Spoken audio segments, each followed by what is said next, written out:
वो मर गए तो मर गए, क्या फर्क पड़ता है, रंग में भंग नहीं होना चाहिए साहब। G7 की मीटिंग हो रही है, फोटो ऑफ होने हैं, ये होने, बाहर में जाए।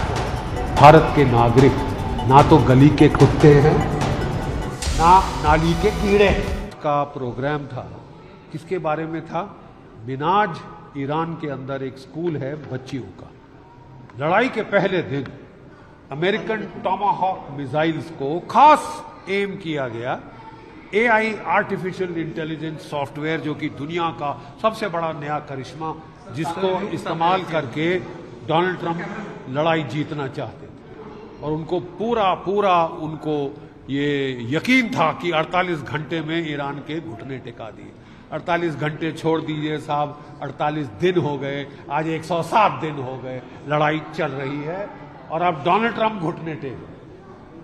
लेकिन प्रॉब्लम यह है साहब कि क्योंकि हम उस वक्त दुनिया पूरी चुप्पी साध गई कि अमेरिका बड़ा ताकतवर है, अमेरिका बड़ा ये है, डोनाल्ड ट्रंप बड़ा दादा है, ठीक है, तो हम चुप रहे, नहीं तो हम पे ना चढ़ जाए। ठीक है साहब, आप चुप रहेंगे तो वो आप पे चढ़ेगा। हम मिनाज के स्कूल के टाइम चुप्पी साध के बैठे थे, आज हमारे 3 जहाजों पे हमला हुआ है। हमारे 3 जो हैं नाविक, उनको मार डाला गया, मर्डर किया गया। और एक शब्द नहीं है सॉरी का, माफी का, गलती हो गई, कुछ नहीं। हमारे बाप का राज। अगर आपके बाप का राज, अगर ये आपका रवैया है तो हम भी इनके साथ खड़े, हम भी ईरान के साथ खड़े। ठीक है साहब, आपको जैसे को तैसा। भारत के नागरिक ना तो गली के कुत्ते हैं ना नाली के कीड़े हैं। कि वो मर गए तो मर गए, क्या फर्क पड़ता है, रंग में भंग नहीं होना चाहिए साहब। G7 की मीटिंग हो रही है, फोटो ऑफ होने हैं, ये होने, बाहर में जाए फोटो। हमारे 3 घरों में मातम बन रहा है। शहादत कुर्बानी क्या होती है, भाई को खोना क्या होता है, मैं जानता हूं। मेरे बड़े भाई साहब 1965 के युद्ध में शहीद हुए। सब लोग आए अफसोस करने, सारे मिनिस्टर पहुंच गए, सब लोग पहुंच गए। 3 दिन के बाद हमारे घर में अंधेरा था, दिवाली में हमारे घर में अंधेरा। साहब हमसे तो नहीं देखा सर, लुक सामने रखिए ना। हमसे तो बिल्कुल नहीं देखा जाता कि आप एक भी हिंदुस्तानी का कत्ल करें, खरोच निकालें। पाकिस्तान ने ये किया था, उसको संदूर में आके खमियाजा भुगतना पड़ा है। डोनाल्ड ट्रंप साहब क्या समझते हैं, वो बहुत ताकतवर हैं, बहुत बड़े दादा हैं। आपकी दादागिरी हमने ईरान के खिलाफ देख ली है, कितने दादा हो तो। देखिए साहब, आप अपनी विश्वसनीयता 0 से भी कम कर लो तो आप पे कौन विश्वास करेगा। हर बार आपने बोला है कि मैं जो है सीज फायर करूं, ठीक है। 2015 में ओबामा साहब ने पूरी डील कर ली, आगे कागज 2018 में आए, कागज के कचड़े में डाल दी। आज वो डील नहीं मिल रही, वो डील के बराबर भी आप नहीं आ सकते। और इसके लिए इनकी नानी खिसकी जा रही है, ठंडे पसीने आ रहे हैं कि अमेरिका के लोग मेरे को क्या बोलेंगे। क्या झक मार के तूने 107 दिन लड़ाई करी, तू कह रहा था कोई लंबी फॉरएवर वॉर नहीं करेगा, तूने किया क्या? तबाही कर दी है दुनिया की इकोनॉमी, भारत की इकोनॉमी को चोट पहुंचाई है। और हमको कहा जा रहा है कि ग्रिन एंड बेयर इट, कि मुस्कुराओ, तुमको मुंह पे लात मारेंगे, नाक में से खून बहाएंगे, तुम मुस्कुराओ क्योंकि तुम हमारे दोस्त हो। अरे साहब, ऐसे दोस्त हैं तो दुश्मन भले, शत्रु बोध हो गया है हमें, आप कितने दुश्मन हैं कितने नहीं है।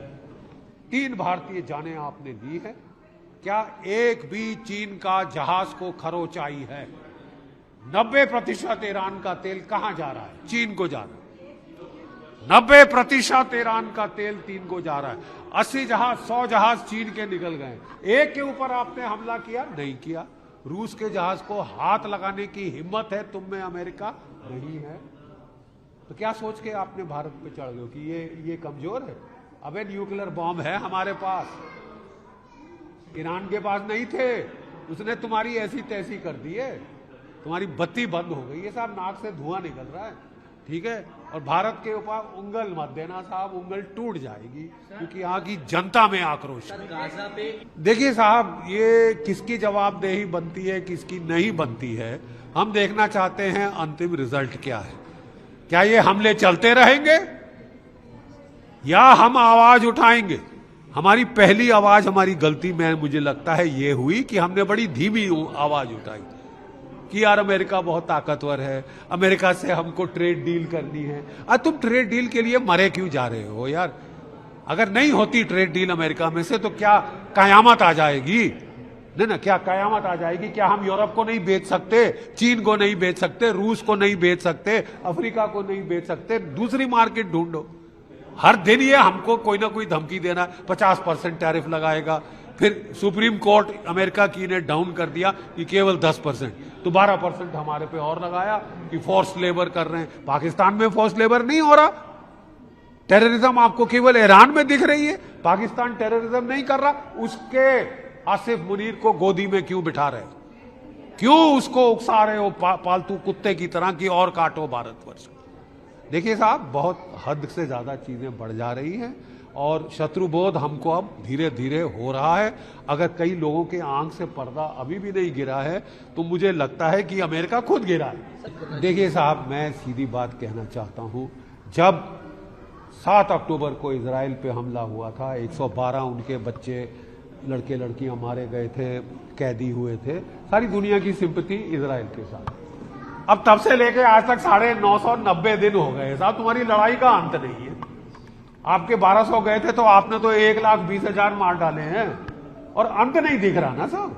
तुम्हारी जो सिंपैथी थी वो गई है साहब, और अब आप हमारे सबसे बड़े दोस्त बनते हो। और हम लोग भी कदर लिहाज कर रहे थे, अभी तक हम लोग नहीं बोल रहे थे, क्योंकि साहब हर लड़ाई में इन्होंने हमारा साथ दिया। सीधी बात, मैं 2 टूक शब्द की मैं बात करता हूं। लेकिन साहब अब आप हमको पेट में लात मार रहे हैं, हमारी इकोनॉमी का भट्टा बिठा दिया है साहब आपने और अमेरिका ने मिलकर।